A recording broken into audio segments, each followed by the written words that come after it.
দিনের আলোর সঙ্গে সূচনা হবে বাংলার নতুন বর্ষ 1432, আর চৈত্রের শেষ দিনে 28তম কন্যাদানের মধ্যে দিয়ে পুরনোকে বিদায় ও নতুনকে আহ্বান জানালেন আমরা সবাই ফাউন্ডেশনের সাধারণ সম্পাদক নিসার আলী মল্লিক।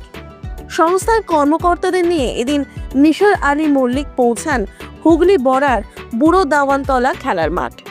সাইদা খাতুনের বিয়ের সমস্ত দায়িত্ব থেকে শুরু করে প্যান্ডেল, অতিথিদের ভুরি ভোজের দায়িত্ব তুলে নিলেন নিজের কাঁধে। এদিন 28তম কন্যাদানের পর নিসার আলী মল্লিকের কথায় থামবে না এই উদ্যোগ, প্রয়োজনে যুক্ত হবে পরিবার।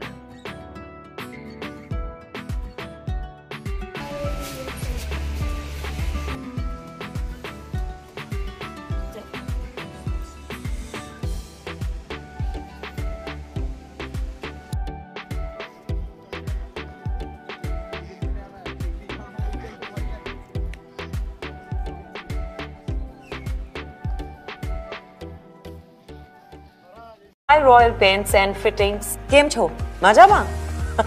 मेरी तरफ से आपको ढेर सारी शुभकामनाएं for your company and I hope you have an amazing year packed with sweet surprises and rewards, and I wish you keep winning in life. Lots of love, good luck and best wishes from तुम्हारी विद्या बालन। কি বলে আমার কেমন লাগছে? ভালোই লাগছে। হ্যাঁ, খুশি আছি। দাদাদের সাথে যোগাযোগ হলো কি করে?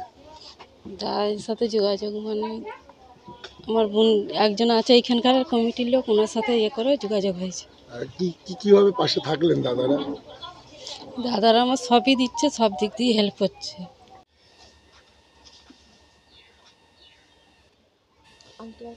আসসালামু আলাইকুম। পয়লা বৈশাখ, তার আগে তো ঈদ গেছে।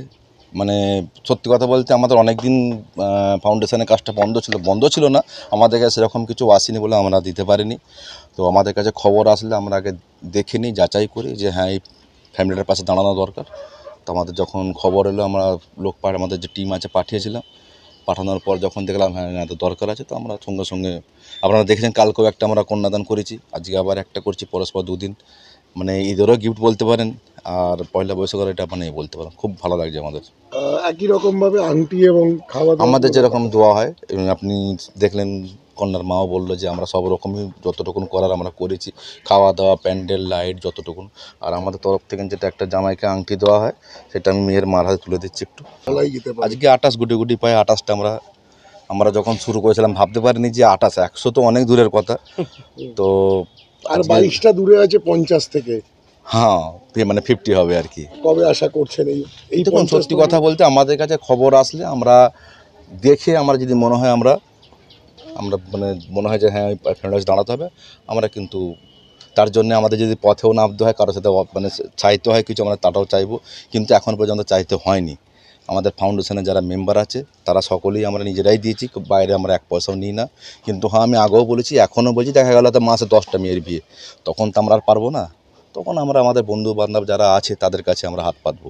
আরেকটি বিষয়, 28তম দিনে মানে কন্যাদানের দিনে দাঁড়িয়ে নিন্দুক বলাটা ভালো হবে কিনা জানি না, তবুও বলছি, তাদের কি বলবেন যারা প্রতিটা পদে পদে এএসএফ? তাদের ধন্যবাদ জানাবো, তাদের ধন্যবাদ এই জন্য জানাবো, তারা যত আমাদের বিরোধিতা করবে, তারা যতই আমাদের সমালোচনা করবে, তত আমাদের কাজের আগ্রহ বাড়বে আরও। কেন কিছু লোক বসে আছে নিন্দা করার জন্যে, তারা এ করার জন্য বসেই আছে। ওরা যত করবে তত আমাদের উপকার হবে, আমাদের টিম তত মজবুত হবে। হয়তো দেখছেন আমাদের কালকেও দেখেছেন আমাদের 5 জন এসেছি, আজকে দেখবেন আমার 7-8 জন এসেছি। তো আমাদের টিম পুরো এখনও আছে, আর সবাই কাজের মধ্যেই থাকি। আর কাজ না করলে আমরা থাকবো কী করে মানুষের পাশে? তো আগে কাজ, তারপর আমরা এগুলো। আর পরিবারকে কি বলবেন, পরিবার কতটা পাশে রয়েছে? আজ 28 গুটি পায় 28 তো হয়ে গেল। আমার পরিবার, হ্যাঁ অবশ্যই, আপনাদের সবার, আমাদের ফ্যামিলি যারা আমাদের মেম্বার আছে তাদেরটা আমি পুরো ডিটেলসে বলতে পারবো না, কিন্তু আমার পরিবার যেটা আছে, আমার পরিবার আমাকে বলেছে, আমার ছেলে, আমার মেয়ে, আমার ওয়াইফ, তারা বলেছে যদি এরা কেউ নাও থাকে আমরা করব। আমার পরিবারও বলেছে যে তুমি যে কাজটা করছো, তোমারও একটা মেয়ে আছে, তুমি যে একটা পরের মেয়ে সাহায্য করছো, তোমার যখন মেয়ের হবে তখন তোমার থাকা না, ওপরওয়ালা থেকে তোমার কোথা থেকে দাঁড় করে দেবে তুমি বুঝতে পারবে না। তুমি কিন্তু এরকমভাবে থাকো, আমিও খুব খুশি তোমার এই কাজের জন্য। দীর্ঘদিনে দাদার সঙ্গী, এএসএফ এর সঙ্গী, 28তম দিনে দাঁড়িয়ে কি বলবে? আমরা যেরকম এরা কাজ চালিয়ে যাচ্ছি সেরকম যাব। আমরা এর আগেও আমি বলেছি, আমার সঙ্গে নিশাবাবুর সঙ্গে কথা হয়েছে যে কেউ না থাকে আমরা চাচা ভাইপো থাকবো, আপনার ফ্যামিলি নিয়ে অন্তত বছরে একটাও দেবো। হ্যাঁ, আমার উদ্দেশ্য এটাই আছে, যতদিন আমরা বেঁচে থাকবো ততদিন আমি এই কাজ করে যাব। মানে আমরা দুজন বলে যে বলেছি এরা না, যতজন আছে আমার মেম্বার দেখছেন পিছনে দাঁড়িয়ে আছে, কালকে এ ছিল না দেখুন কাজ সবাইকে বললে কাজ করতে হয় আমাদের পারিবারিক আরও। অসুস্থতার জন্য আরো না কয়েকজন আসতে পারিবারিক পারেনি। অসুবিধা হ্যাঁ এরকম আছে। আবার কিছু লোক ডিউটিতেও আছে, তারপরে কিছু লোক কাজের মধ্যে আছে, কিছু লোক দূরে থাকে। তো সবাইয়েরই মানে আমি শুধু বলবো না যে আমার ফ্যামিলি, সবাই নিশ্চয় ফ্যামিলি আজকে পারমিশন দিচ্ছে, সাপোর্ট করছে বলেই কিন্তু আমরা কাজটা করতে পারছি। তো সেই হিসেবে সকলের ফ্যামিলি, আমাদের যত মেম্বার আছে সবার ফ্যামিলি আমাদের সব এতে খুব খুশি এতে, কেন সকলেরই কম বেশি আমাদের বাড়িতে একটা করে কন্যা আছে আমাদের।